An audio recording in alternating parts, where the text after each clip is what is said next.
নোয়াখালীতে ঠিকাদারির দ্বন্দ্বে বিএনপির এক পক্ষের ওপর 2 দফায় হামলা চালিয়েছে অপর পক্ষের নেতাকর্মীরা।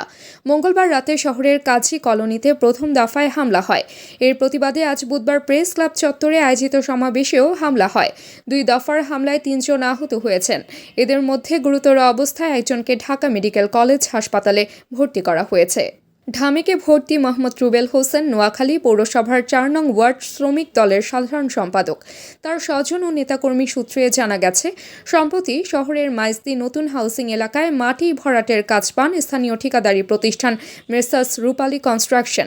প্রতিষ্ঠানের স্বত্বাধিকারী মোহাম্মদ ইসমাইলের কাছ থেকে চলতি মাসে কাজটি 85 লাখ টাকায় কিনে নেন স্বেচ্ছাসেবক দলের জেলা শাখার সাবেক যুগ্ম আহ্বায়ক আব্দুল করিম মুক্তা।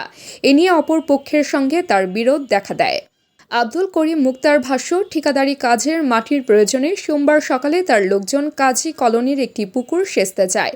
এ সময় পৌর বিএনপি সভাপতি আবু নাসেরের অনুসারী ইনু, যুবদল নেতা জুয়েল ও ছাত্র দলের ওয়াসিম সহ 5 থেকে 6 জন 5 লাখ টাকা চাঁদা দাবি করেন। তিনি চাঁদা দিতে অস্বীকৃতি জানালে ওই ব্যক্তিরা চলে যান। তারা বিকেল 3টার দিকে এসে তারা সেচ মেশিনটি নিয়ে যায়। তাদের সঙ্গে সমঝোতার পর মঙ্গলবার ওই সেচ মেশিনটি নিয়ে আসেন মুক্তা।